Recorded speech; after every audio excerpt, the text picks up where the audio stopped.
Assalomu alaykum aziz o'quvchilar. Men ismim Fahmidam Rashidov Azamat. Hozirda Chirchiq davlat pedagogika universitetining o'zbek tili va adabiyoti yo'nalishi bo'yicha 5-bosqich talabasiman. Ona tili adabiyoti fanlari bo'yicha maktabda 3 yildan beri dars o'tib kelmoqdaman. Sizlar bilan bugun ona tili fani bo'yicha ma'no ko'chish turlari mavzusini o'tamiz. Demak, ma'no ko'chish turi o'zbek tilida 4 ga bo'linadi. Metafora, metonimiya, vazifadoshlik va sinidohaga bo'linadi. Bu ma'no ko'chishlarni o'tishimizdan maqsad so'zimizning ekspressivligini, g'oyaviy mantiqiy bog'liq darajasini bilish maqsadida o'rganamiz. Birinchisi demak metafora, grekcha so'z bo'lib, metafora bu o'xshatish degan ma'noni bildiradi. Metaforada asosan inson a'zolari, inson tanasi a'zolarini biror narsa bir predmetga ko'chishi yoki ko'cha nomlariga, ko'cha joylariga ko'chishi olishimiz mumkin. Masalan, ko'chaning boshi, daryoning etagi yoki inson kiyimlari ham shunga ko'chadi. Metafora grekcha so'z bo'lib, ko'chim degan ma'noni bildiradi. Nutqqa obrazlilik, ekspressivlik, bo'yoq berish niyatida narsa va hosila o'rtasida o'xshashlikka asoslanib, so'z yoki iboralarni ko'chimonda ishlatish hisoblanadi. Bunda olishimiz mumkin, masalan, anor yuz, quyoshli qalam, ijodkorlar olishimiz boyagi bolalar mamlakati yoki bolalik kabi misollar keltirishimiz mumkin ekan. Masalan, metaforaga misol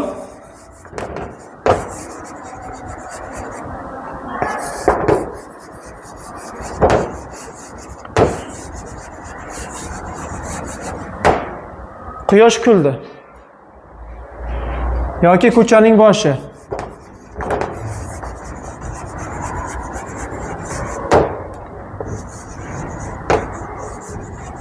Ya'ni inson tanasining qismlari narsa predmetga ko'chyapti yoki inson kiyimlari qismlari. Masalan, daryoning etagi.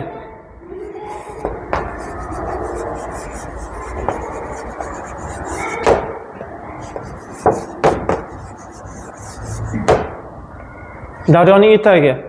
Bunda ham inson kiyimlarining qismlari ko'chyapti yoki eshikning tugmasi. Bular metaforaga misol bo'la oladi. Metaforada biz olishimiz mumkin ma'no ko'chishini o'xshatish, ya'ni biror bir narsa predmetga o'xshash tizimini olamiz. Keyingisi metonimiya. Bu qayta nomlash deyiladi, grekchada olingan bo'lib, muayyan bir narsa predmetlarni ma'nosini boshqa shu davr bilan moslashtirib qayta nomlash.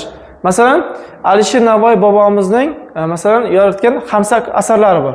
Masalan, xamsani qo'limda ko'tarib yuribman yoki Navoiyni qo'limga oldim. Yoki Xudoybek To'xtaboyev bobomizning 5 bola yigitcha asari bor. 5 bolali yigitchani o'qib yuribman yoki qo'limda ko'tarib yuribman.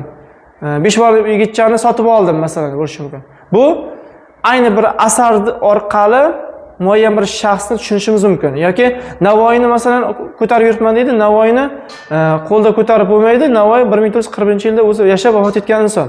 Lekin uni Navoiy orqali uning asarlarini tushunib kelyapmiz masalan. Shuni olishimiz mumkin ekan.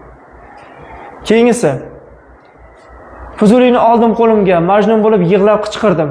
Fuzuliyni qo'liga olib bo'lmaydi. Fuzuliyning asarlari, g'azallarini olish mumkin ekan. Va Navoiyni tushib yo'lga faryod bilan o'rtanda turdi.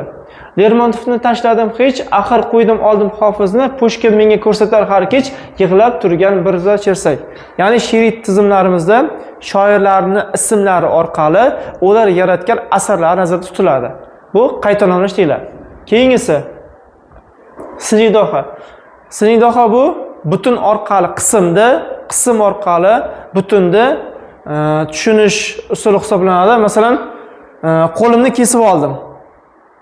Qo'l orqali muayyan bir barmog'imizni tushunishimiz mumkin ekan masalan. Yoki barmog'imni kesib oldim. Ya'ni bitta butun barmoq orqali qo'lning bitta butun qismi tushunib kelyapti.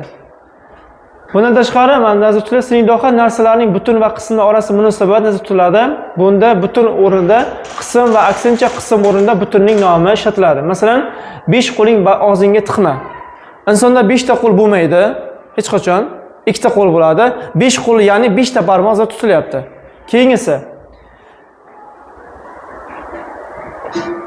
Keyingisi bizga berilib keladi bu vazifadoshlik usuli. Vazifadoshlik makon va zamonda vazifalarning ya'ni narsaning qaysi zamonga taalluqli qat'iy nazar bir xil vazifani bajarish qobiliyatini tushunishimiz mumkin. Masalan, eshikni olsak, darvozaning eshigi, mashinaning eshigi, xonaning eshigi, uyning eshigi hammasi kirish va chiqish vazifasini bajaradi. Yoki shamchiroq.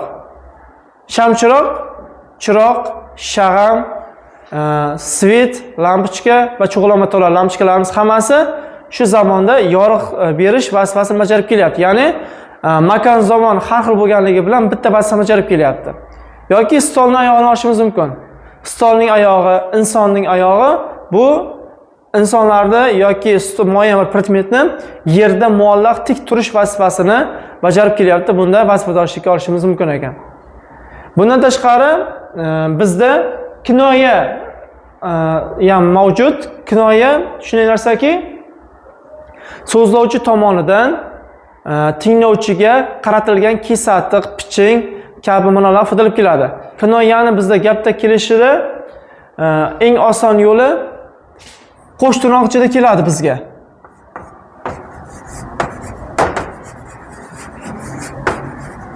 Qo'sh tirnoqchada keladi. Bunda biror bir shaxsga nima desam bo'ladi? Shaxsga bir piching asosida foydalanmoqchi bo'lsa gaplarda, shunda qo'sh tirnoqcha qilib olinadi.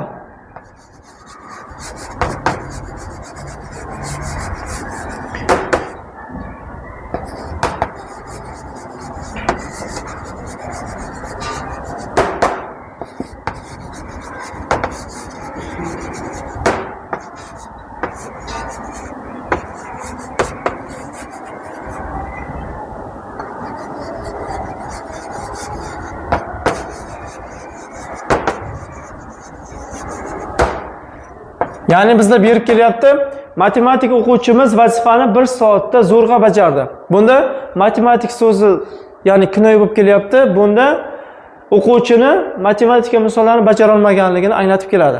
Bundan tashqari tasviriy ifodalarimiz ham mavjud. Tasviriy ifodalarimizda muayyan bir predmetlarda tasvirlash orqali fikrimizni isbotlaymiz. Masalan, shaxmatni hammamiz yaxshi bilamiz. Shaxmat masalan aql gimnastikasi deymiz. Shaxmat aql gimnastikasi yoki qora oltin, neft. Aql gimnastikasini endi omonlik darajasi ham bor. Masalan, aql gimnastikasi ham shaxmat bo'lishi mumkin, ham matematika bo'lishi mumkin. Bundan tashqari dala malikasi, Makka jo'xori, oq oltinimiz, bu paxtalarimiz, bular tasviriy ifodaga kirib keladi.